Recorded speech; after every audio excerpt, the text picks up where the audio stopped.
students. In our last class, we were left to discuss these answers from the box questions answers. Why was the narrator hopeful of winning the race? You can just take down the answer of it.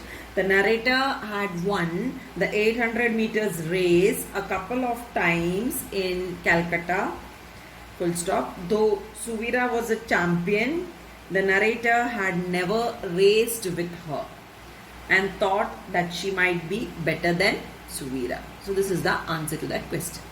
Next question you have, box question. How do we know that the narrator did not like being in the lane beside Suvira? The narrator felt nervous when she realized she would be in the lane next to Suvira. She talked about a slight trembling that shook her dwindling, D-W-I-N-D-L-I-N-G, dwindling confidence, full stop. She also considered feigning over here, this feigning, okay, dwindling this one, this feigning, okay. She also considered feigning a faint, full stop. So this is the next question's answer. Then there is another question on the next page that we will do as it comes to us. So let us begin where we left last time. I explained up to here. So today we are going to start the race. Get set, I looked up then, every sense mentally circling lane 3 and fixing on the finish line. I was going to get there first. So she was all set and ready over here. Get set. So there it was announced, get set. So here, pause. You know, when it happens in our school also, you might have noticed there is a pause for a long time and then they say the remaining thing, right? So I looked up then, so the narrator looked up then, every sense mentally circling lane 3. So mentally her sense, she was concentrating on lane 3 and fixing on the finish line, and her intention was to reach to the finish line. I was going to get there first. So her plan here was to get there first, ahead of everyone else, before everyone else. Everyone including Suvira Mathur. So she wanted to defeat Suvira Mathur and wanted to reach up to there. My right leg was extended way back, my shoulders poised forward. So she the tips of my fingers resting on the red track, ready for takeoff. So my right leg was extended way back. So she had put her leg forward and one leg was towards the back. That you know, the standing posture when they begin, isn't it? So one leg will be in front and the other back. My shoulders poised forward. So she had put her shoulders forward. If you put your shoulders forward only, then you will be able to run, isn't it? To put yourself forward. That is how, when you put your shoulder forward, in the sense you are putting yourself forward. The tips of my fingers resting on the red track. So tips of the finger were resting on the red track, ready for takeoff. So she was all set and ready over here for the takeoff on the lane. Go! The starter's gun went off and I was out of my blocks almost immediately racing away. So go, get set. So there you had seen the pause, isn't it? Dot dot. So here, go, the command was given. So that was left. This word was left. So go, and the starter's gun went off. So that was the beginning part of the race, and our narrator was out of blocks. She started almost immediately racing away, and she put her whole, in the sense, 100% in her race, in her running. There was no one on my left, and more importantly, there was no one on my right. So as she was running, she was noticing this. Nobody was there on her left and nobody was there on her right. She was all alone in front. This is what you can understand over here. I was ahead and sprinting away. So she was in front of everyone and she was just going forward, right? The roar of the crowd was deafening and the crowd was going on cheering. The crowd was that sound, that is what the roar mentioned over here. Roar of the crowd, the sound of the crowd. They were cheering them. That was deafening too much, very loudly they were cheering. I was thinking of nothing now. So narrator was not thinking about anything at this moment. flying free, released. So she was just flying. She was free. She was released, right? Why she was released? Because she felt, because there wasn't any one on both the sides, right and left, there was no one. Then my ears began to register a throbbing sound. Then slowly her ears caught hold of a movement, of a sound which was very near to her. I frowned slightly as the single voice of the crowd's chant became clear. So I frowned slightly. So this is out of sadness, out of it's a type of facial expression what you make, getting your eyebrows very close. That is what frowning means, isn't it? So due to tension, due to sadness, in any of these reasons, okay, when you are not pleasant. So that is what you can see. I frowned slightly as the single voice of the crowd's chant became clear. So she frowned. The chant, what chant over here? They were repeatedly saying one name. So that when it became clear, the single voice of the crowd's chant. So singly when she happened to hear the sound of the name. So which name? Most probably they were calling out to Suvira Mathur. Suvira, right? So that is what has been said over here. So here the name is mentioned. Suvira, right? So calling out to Suvira. So they were chasing, they were all cheering Suvira over here. And Suvira was chasing the narrator. There wasn't a single voice chanting my name, and she was unable to hear a single word because nobody was knowing her name. That is another thing, isn't it? They didn't even know my name or who I was. So that was the reality over here. Nobody was knowing her name, narrator's name. They were not knowing her name. Not even those in my own house. So her own team members, the own members of the house, from her house, Red House, they were also not knowing her name.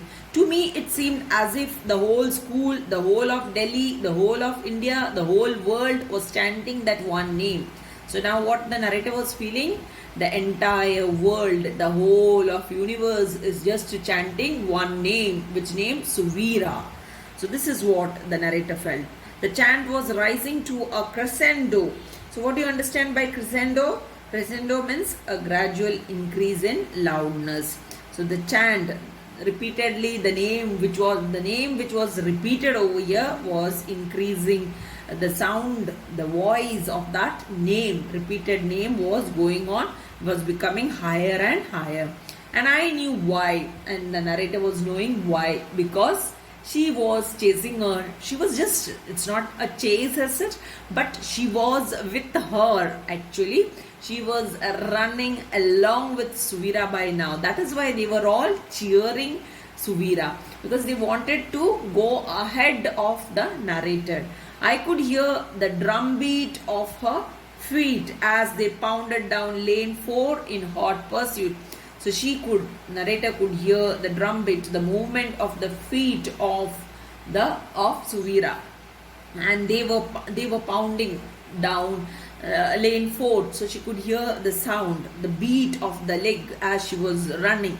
So that the narrator could hear over here. I knew she was closing in on me. So this is what happens, isn't it? When two people are somewhat nearer to each other, mostly or in our school also it happens. You will call out your friend's name if she is very, or if he is very near to the first person, whoever is running. The first person may not be your friend, maybe of different class. So the classmates or the friends of the second person will keep on cheering the second person like this. So same attitude over here with Suvira Mathur. I knew she was closing in on me. Suvira was closing to the narrator.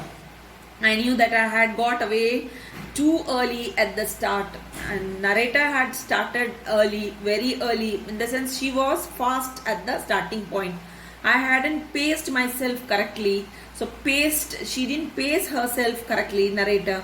We were approaching the 400-meter mark, and now they were approaching the 400-meter mark. So their races of 800 meter, right? Now they were entering to the 400-meter mark.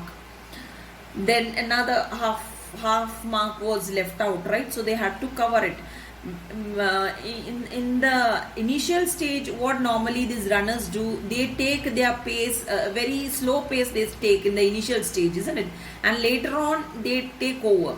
So over here she didn't keep her pace in the very beginning. That is why the narrator was worried at this point over here. And now she's not going to have any time to rest, because the other one was very near to her. The crowd went crazy as Suvira closed the gap between us, and now the gap was overcome by Suvira. Suvira came very close. Now they were running in parallel. Both Suvira and the narrator were running together. Okay, that is what the gap between us was covered up. So the crowd was more crazy. They were all excited. Now they want to see who is the winner out of this, right? So we were running shoulder to shoulder, that is what, running parallel to each other, right? And each was eyeing the other to see who made the first move. So both were in such a situation that they wanted to see who's going to be the first one out of them. Slow down, I told myself. I started slowing down very imperceptibly. It's an old trick in racing. You cut back on pace and your opponent too takes the pressure off herself. So this is what, slow down. So that's a trick what she's using over here. So she's telling herself to slow down, narrator.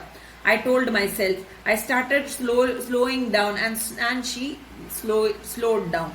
Very imperceptibly. What do you understand by imperceptibly? Means very subtly, as not to be perceived, not to be understood by anyone. So that's an old trick in racing. This is what she's giving an explanation over here. So what you do, you cut back on pace, the distance, right? Distance, and your opponent too takes the speed they decrease all of a sudden, and then when they decrease the speed, what will happen over here? They will be behind the opponent, right? So here opponent will think, okay, now I am the winner, I will be the winner. So with that impression, that person also will lower hers or his pressure.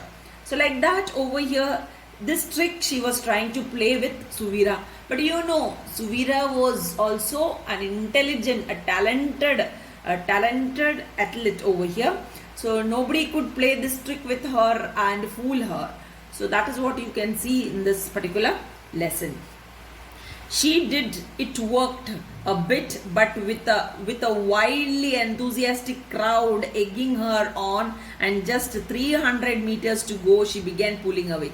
So as the narrator wished, as the narrator wanted, she tried, she paced down, and there Suvira also, it worked with Suvira. So Suvira started slowing her pace a bit, but with a wildly enthusiastic crowd. But you know, the crowd egging her on, and just 300 meters to go.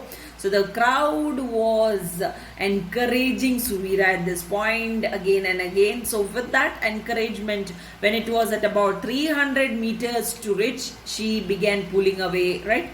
She was in front now, and I had lost the lead that I had maintained for the first half.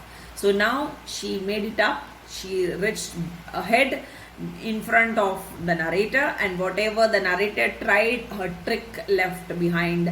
I had maintained for the first half. Whatever she maintained for the first half, that went off, and Suvira reached before the narrator. I hanging on to her tail like a worrying dog. I just lay back a bit, catch my breath, refuel myself, and give it my best shot. Okay, I hanging on to her tail like a worrying dog. So she too had put her level up. That means she increased her speed. Hanging on to her tail like a worrying dog. So like how the dog hangs on the tail, worried dog comes after you, like that she went. She was in tension right now because she thought that Suvira will be winning. So she had increased her speed. I just lay back a bit, catch my breath, refuel myself, and give it my best shot. So she just took a rest, in the sense she lowered her pace, she lowered herself, and then she took a deep breath. So it was refueled for herself, and then she tried her level best to reach before Suvira. My gaze traveled down her legs as they pumped their way towards the finish line. I think it was then that I saw her shoes, brand new ones, with glistening sharp spikes that sprang forward a bit. So my gaze traveled down her legs. So her eye directly, as she was looking, she looked at her legs and they pumped their way towards as the legs were reaching to the finishing line. Whose legs? Suvira's leg. I think it was then that I saw her shoes. So at that point, she saw her shoes. The narrator saw Suvira's shoes. And the shoes were brand new ones. So there she noticed Suvira's shoes, which was brand new one with glistening. Glistening means shining, which was new shoes always shines, right? Sharp spikes that sprang forward a bit. Then we will move to that. Before moving to it, let us discuss these questions from the box. What does the narrator mean by the phrase, the crowd went crazy? So note down, the crowd started cheering for Suvira more loudly and with greater enthusiasm. Full stop. The chant was rising to a crescendo as Suvira started closing in on the author. The next question, what tactic did the narrator adopt? The narrator slowed down a bit as per an old trick in racing. You cut back on pace and your opponent too takes the pressure off herself. So this is the answer to this question. Let us move to the next page.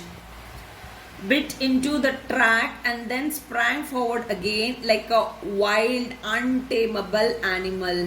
I tried not to think about those spikes.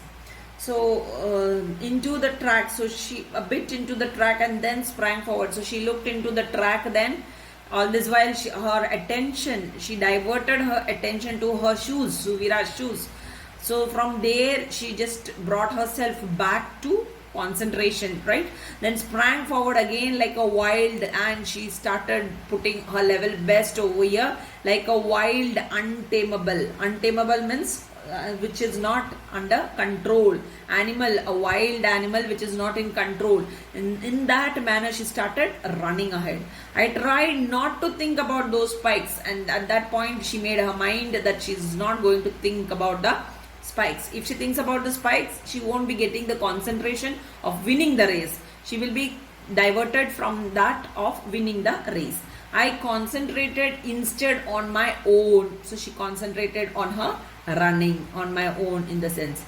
Mine were old and blunted through use, but they had experience. But her shoes, she was thinking that also in her mind, that her shoes were old. It was blunted in the sense was not sharp like Suvira's, through use, because it was used for a long time. But they had experience, but the shoes had good experience. And yes, my old spikes were used to winning, and these spikes which she used was a lucky spike for her, with which she won many of the games. Surely my old spikes had some hunger left in them. So she is thinking over here, definitely the spikes might be having some hunger in them. I was close now. Hunger in the sense, hunger in winning more races, right? That is why she had to use that. I was close now, just 20 to 30 meters to go. So it was already, they were already to the finishing point, 20 to 30 meters to go. More, they had to cover 20 to 30 meters. My old blue spikes had put me on the victory stand often enough. So these spikes had always put her to the victory stand. I would take them there this time. So this time also, these shoes are going to take her to the victory stand. Let me stop it over here. The second link, I will continue the remaining part and I will finish it for today itself.